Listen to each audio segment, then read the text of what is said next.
চন্দ্রমল্লিকা ফুল গাছে কুঁড়ি আসছে না, অথবা সেখানে কুঁড়ির সংখ্যা খুব কম, তাহলে এই খাবারটা প্রত্যেকটা গাছে দিন, দেখবেন প্রত্যেকটা গাছ কুঁড়িতে ভরে যাবে।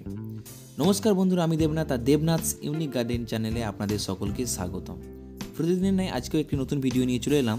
এই ভিডিওতে আলোচনা করব কোন খাদ্য উপাদানটি প্রয়োগ করলে প্রত্যেকটা চন্দ্রমল্লিকা ফুল গাছে প্রচুর কুঁড়ি আসবে, যেটা আগামীতে আপনার বাগানকে ফুলে ভরিয়ে তুলবে। এই প্ল্যাটফর্মে দাঁড়িয়ে আমরা বিভিন্ন নার্সারিতে যাচ্ছি এবং সেখানে আমাদের মন পছন্দের বিভিন্ন চন্দ্রমল্লিকা গাছ আমরা বাড়িতে নিয়ে আসছি, কিন্তু সেই গাছটার পরিচর্যা কিভাবে নিলে সেই গাছে এক্সট্রিম লেভেলের ফুল পাওয়া যাবে সেটা নিয়ে আমরা সকলেই চিন্তিত। অর্থাৎ সেটাকে নিয়ে আসার পরে আমরা প্রতিস্থাপন করছি এবং সেই মতো পরিচর্যা কিন্তু আমরা করছি না।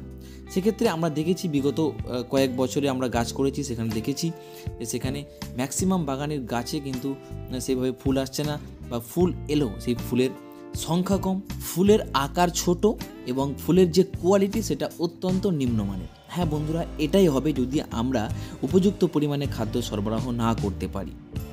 তো আমি এই চন্দ্রমল্লিকা ফুল গাছ নিয়ে অনেক ভিডিও এর আগে আমি বানিয়েছি এবং সেখানে বিভিন্ন রকমের সমস্যা নিয়ে আলোচনা করেছি এবং কোন সময়ে কোন ধরনের খাবার পরিবেশন সেটা নিয়েও আলোচনা করেছি।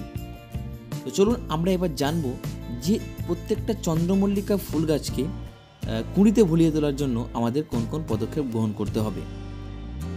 এতদিন পর্যন্ত আমরা চন্দ্রমল্লিকা ফুল গাছকে প্রতিস্থাপন করার পর কিভাবে ভুসি করব এবং কিভাবে অধিক পরিমাণে শাখা পোশাকা আনবো সেটা নিয়ে একের পর এক ভিডিও দিয়ে গেছি। সেখানে আমরা নিয়মিত খোল পচা জলটাকে সপ্তাহে একবার দিয়েছি, সাথে নিয়ম করে দিয়েছি ডিএপি। ডিএপির full form di ammonium phosphate.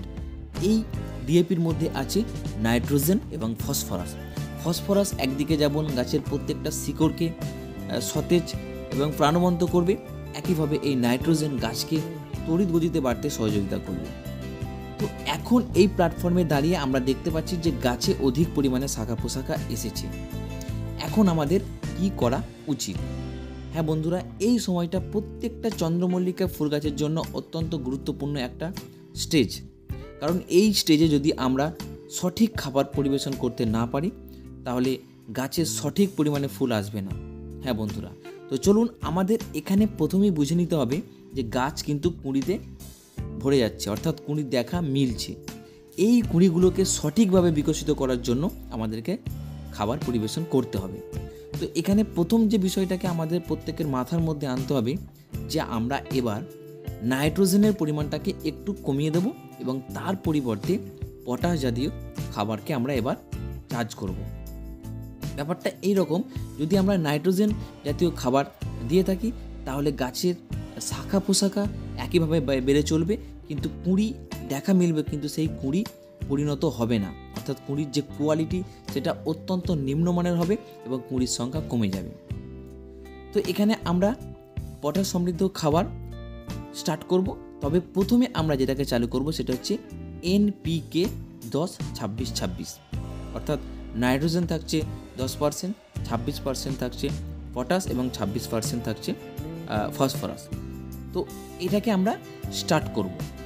এবার এখানে একটা বিষয় বুঝে নিতে হবে যে আমরা এই যে খাবারটাকে দেব, এই খাবারটাকে এমনভাবে দেব যেন গাছের প্রত্যেকটা শিকড় এই খাবারটাকে নিতে পারে এবং প্রত্যেকটা শাখার পোশাকাতে পৌঁছে দিতে পারে।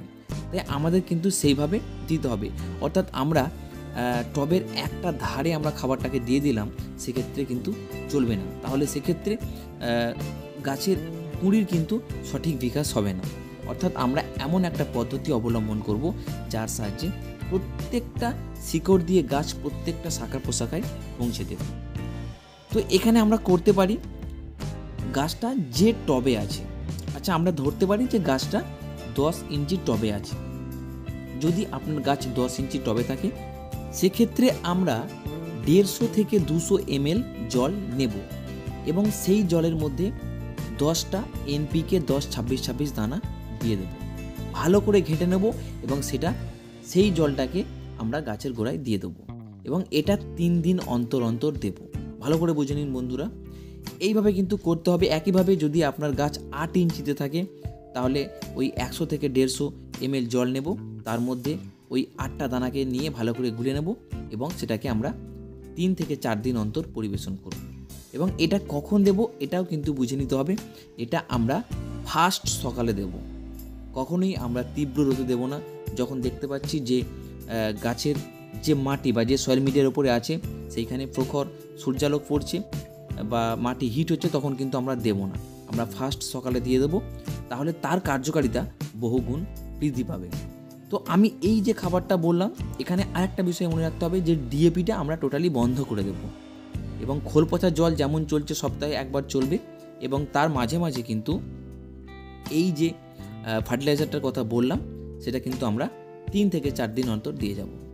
আমরা এটা দিতে পারলে আমরা খেয়াল করব 10 থেকে 15 দিনের মাথায় যে কুঁড়িগুলো আমরা দেখেছিলাম সেগুলো অতি দ্রুত বেরিয়ে আসছে এবং প্রত্যেকটা কুঁড়ি কিন্তু খুব সুন্দরভাবে বৃদ্ধি পাচ্ছে এবং একটা পরিণত ফুলের দিকে যেন এগিয়ে ছুটছে। তো এইভাবে কিন্তু আমাদের খাবারটা পরিবেশন করতে হবে। আর 2 নম্বর বিষয়, জল কিন্তু আমাদের বুঝে বুঝে দিতে হবে। আর টবটাকে আমরা প্রতিদিনই 4 আঙুল করে ঘুরিয়ে দেব। তো এই কয়েকটা বিষয় যদি আপনারা মেনটেন করতে পারেন, তাহলে আপনার চন্দ্রমল্লিকা ফুল গাছে প্রচুর কুঁড়ি আসবে এবং সেই কুঁড়ি ফুটে আপনার প্রত্যেকটা গাছকে কিন্তু ফুলে ভরিয়ে তুলবে। তো এটাই ছিল আজকে আমার ভিডিও। যদি ভিডিওটা ভালো লাগে থাকে অবশ্যই লাইক করবেন, শেয়ার করবেন, চ্যানেলটিকে সাবস্ক্রাইব করবেন আর পাশে থাকা বেল আইকনটিকে টাচ করে অলে প্রেস করে দেবেন, যাতে আমার ছাড়া প্রত্যেকটা ভিডিও আপনাদের দোরগোড়ায় যেতে পারে এবং আপনারা এই সমস্ত বিষয় পেয়ে আপনাদের বাগানকে ফুলে ভরিয়ে তুলতে পারেন। তো চলুন বন্ধুরা, দেখা হবে পরবর্তীকালে এইরকমই কোনো চমৎকার ভিডিও নিয়ে। আজকের মতো বিদায়।